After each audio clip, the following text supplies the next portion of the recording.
नमस्कार। सामुद्रिक विज्ञान के इस अंक में एक बार पुनः आपका स्वागत है। एक सुंदर सी मेल हथेली, आप पुरुष जातक हैं और आपकी रियल हथेली मेरे सामने विवेचना के लिए आ रखी है। अगर हम आकृति की दृष्टि से देखते हैं तो सबसे उच्च श्रेणी की आपकी हथेली है। इस हथेली को हम दार्शनिक हथेली कहते हैं और इसका प्रभाव आपके जीवन पर हमेशा बना रहेगा।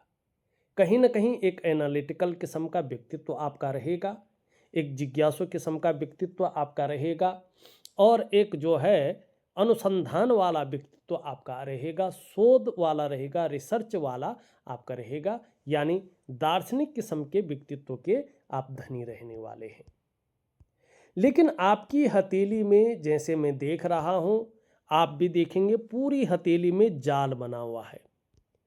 एक बहुत बड़ी नेगेटिव ऊर्जा आपके अंदर एक संचरण कर रही है और ये ऊर्जा आपकी जीवन को, उसकी सकारात्मकता को नीचे की ओर धकेलती हुई दिखाई दे रही है और जीवन के तमाम आयामों पे इसका प्रभाव पड़ रहा है। देखिएगा, जब भी ऐसी नेगेटिव ऊर्जा किसी व्यक्ति की हथेली में आ जाती है तो उसके परिवार में जितने भी सदस्य होते हैं सब परेशान आ जाते हैं। एक व्यक्ति के ऊपर नेगेटिव ऊर्जा आने से इसका सबसे पहला प्रभाव पड़ता है आपके मन और मस्तिष्क पे। जीवन में उलझन की स्थितियां रहती है, कंफ्यूजन की स्थितियां रहती है, दुविधा की स्थिति बनी रहती है और जो निर्णय लेने की ताकत है उसको ये धीरे धीरे छीन कर लेता है। समझ में नहीं आता है कि वास्तव में करना क्या चाहिए और किस तरफ हमें जाना चाहिए। इसका दूसरा प्रभाव पड़ता है आपके रिश्तों पे, खासकर आपका जो दाम्पत्य जीवन का रिश्ता है, आपका जो परिवार का रिश्ता है, आपका जो कुटुंब का रिश्ता है, इन रिश्तों का जो चरम सुख का भोग है उसके बीच में परिस्थितियां खड़ी हो जाती हैं। व्यक्ति के जीवन में जो है सुकून खत्म हो जाता है, आंतरिक खुशियां गायब हो जाती हैं, ठीक है ना। और ऐसे में केवल और केवल तनाव बचा रह सकता है, ऐसे में केवल केवल मतभेदता बचा रह सकता है, छोटी छोटी बातों पे लड़ाई हो जाती है और एक दूसरे के विचार मेल नहीं खाते हैं। यानी रिश्तों का जो चरम सुख का भोग है उसके बीच में परिस्थिति खड़ी हो जाती है, व्यक्ति को चरम सुख का भोग नहीं मिल पाता है। तीसरा इसका प्रभाव पड़ता है आपकी आर्थिक सेहत पे, ठीक है ना। आर्थिक रूप से ये आपको दरिद्रता की ओर धकेलती है, एक बीमारू अवस्था में ले जाने की कोशिश करती है। चौथा इसका जो प्रभाव पड़ता है आपके स्वास्थ्य पे पड़ता है, चाहे वो शारीरिक स्वास्थ्य हो या मानसिक स्वास्थ्य हो। इन स्वास्थ्य का लाभ नहीं मिलता है, ये उसमें विकार उत्पन्न करने की कोशिश करता है। और पांचवा सबसे बड़ा और सबसे तीव्र इसका प्रभाव पड़ता है आपकी डेवलपमेंट पे, आपकी प्रोग्रेस पे। इसमें ये बाधित कर लेता है, इस चीज को माइनस की तरफ ले जाता है, अड़चनों को देता है। आपकी तरक्की ऐसे में पूरी तरह से रुक जाती है, मानी एक लेवल पार करके व्यक्ति दूसरे ऑर्बिट में नहीं पहुंच पाता है। मानी सारी चीज़ों की जो जड़ है ये आपकी हथेली में बैठी हुई एक नेगेटिव ऊर्जा है जो आपकी जीवन के तमाम आयामों पे प्रभाव दे रही है। अब इसके लिए आपको क्या करना है, ये आपकी ही हथेली में छुपा हुआ है। यहाँ पे देखेंगे तो ये रेखा आपकी हथेली में जो है ना, ये आपकी किस्मत की चाबी है।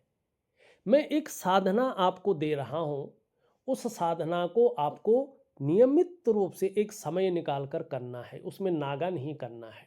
अगर वास्तव में अपने जीवन को एक वैभव की स्थिति में ले जाना चाहते हैं, एक अपनी एक पहचान बनाना चाहते हैं, अपनी आंतरिक खुशियों को जो है खुशनुमा बनाना चाहते हैं जीवन को, तो ये साधना आपको करनी होगी। इससे पहले मैं एक वनस्पति स्नान दे रहा हूं आपको, जरूर वनस्पति स्नान कीजिएगा।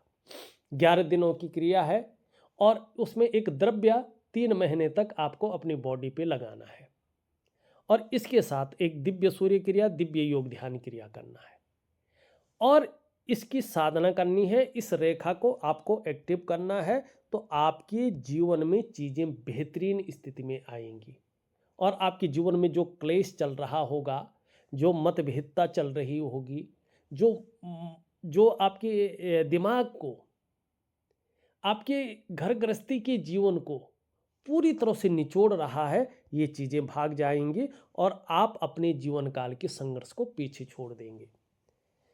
पहला प्रश्न आप लिखते हैं, पति पत्नी का रिश्ता बिगड़ा हुआ है, इसका क्या कारण है, कैसे ठीक करें। यहाँ पे अगर आप देखेंगे, सबसे पहली तो ये नेगेटिव ऊर्जा है जो इस रिश्ते को, इसके रस को खत्म कर रही है। दूसरा, देवगुरु बृहस्पति शनि की तरफ दृष्टिगोचर कर रहा है, शनि बहुत ज़्यादा उबर रहा है और आपकी जो यूरिन रेखा है इसको भी ये दूषित कर रहा है। तो परिवार को लेकर चिंताएं, दाम्पत्य जीवन के चरम सुख के भोग में परिस्थितियां खड़ी कर रहा है और बेवजह की चिंताएं दे रहा है या ऐसी वजह खड़ी कर रहा है जो तनाव दे, ठीक है ना, और सुबह उठने में आलस्य दे। ये चीजें यहाँ पे दिखाई दे रही हैं। दूसरा प्रश्न आपने लिखा है, पढ़ाई में मन नहीं लग रहा है, एग्जाम क्लियर नहीं हो पा रहा है। कैसे होगा भाई, नेगेटिव ऊर्जा बैठी हुई है, ये हर आयामों पे पहला कदम अपना रख रखी है। उसके साथ ही आपका चंद्रमा भी एक संतुलित अवस्था में नहीं है। कई बार जो है ये आपके मन को गड़बड़ कर रहा है, मानसिक परेशानी से आपको वो कर रहा है और भावुकता बहुत ज़्यादा दे रहा है, इमोशनली परेशान करता हुआ यहाँ पे दिखाई दे रहा है। मन अच्छा नहीं रह पा रहा है, मन उचाट हो रहा है, मन व्याकुल हो रहा है, मन भटक रहा है। काम यहाँ कर रहे हैं, पढ़ाई तो कर रहे हैं, लेकिन मन कहीं और ही गया हुआ है, किसी और ही समस्या में उलझा हुआ है।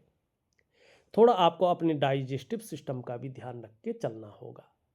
पेट की दिक्कतें आपको परेशान कर सकती हैं, लीवर की दिक्कतें आपको आ सकती हैं। शुगर है, डायबिटीज जिसको कहते हैं, थायराइड जिसको कहते हैं, इस चीज़ का भी आपको ध्यान रख के चलना होगा। नींद आने में भी जो है दिक्कतें आ सकती हैं। माँ के साथ मतभेदता उभर सकती है या आपकी ग्रहों की वजह से माँ को थोड़ा तकलीफ हो सकती है या माँ से दूर रह सकते हैं। ये स्थितियाँ यहाँ पे दिखाई देती हुई नज़र आ रही हैं। इसके लिए मैं उपाय दे रहा हूँ, आपको विधिवत तरीके से उस उपायों को करना है। एक चीज़ और, करियर और धन की रेखा इस प्रकार से जा रही है और एकाएक हृदय रेखा में मिल रही है, आगे नहीं बढ़ रही है। भावनाओं के वशीभूत होकर आप गलत निर्णय ले सकते हैं और उस गलत निर्णय के कारण अपनी डेवलपमेंट को, अपनी प्रोग्रेस को आप बाधित कर सकते हैं और फिर उस डेवलपमेंट को पाना, उस प्रोग्रेस को पाना आपके लिए मुश्किल हो सकता है। मानी अपने पैर पे आप खुद कुल्हाड़ी मार सकते हैं। ये स्थितियां ज़्यादा दिखाई देती हुई नजर आ रही हैं। जन्म स्थान से दूर आप उन्नति करेंगे, जन्म स्थान में रहकर आप उन्नति नहीं कर पाएंगे। वर्तमान में मस्तिष्क रेखा पे सीधा जो है चंद्रमा का प्रभाव पड़ रहा है, तो बहुत ज़्यादा सोचने वाला व्यक्तित्व, बहुत ज़्यादा कल्पनाओं में रहने वाला व्यक्तित्व आपका उभर रहा है। मन एकाग्रचित नहीं हो पा रहा है, लेकिन आगे चलकर बहुत अच्छी सफलता आप प्राप्त करेंगे। हाँ, कल्पना शक्ति आपकी बहुत ज़्यादा बनी रहेगी, ये भी यहाँ पे स्पष्ट दिखता हुआ नजर आ रहा है।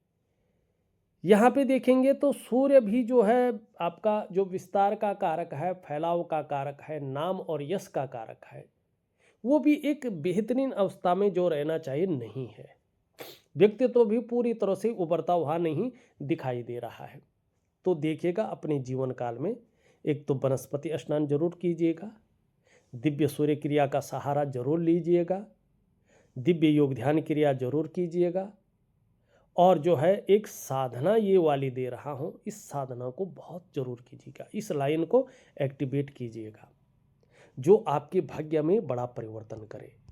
अभी कम से कम इसकी अनुसार चलें तो 2 से 2.5 वर्षों तक कोई ना कोई चिंता बनी रहेगी, संघर्ष रहेगा, उतार चढ़ाव भी झेलेंगे, कभी कभी अस्थिरता का सामना भी करना पड़ सकता है।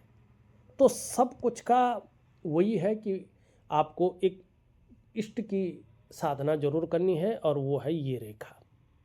इस रेखा को आपको एक्टिव करना है।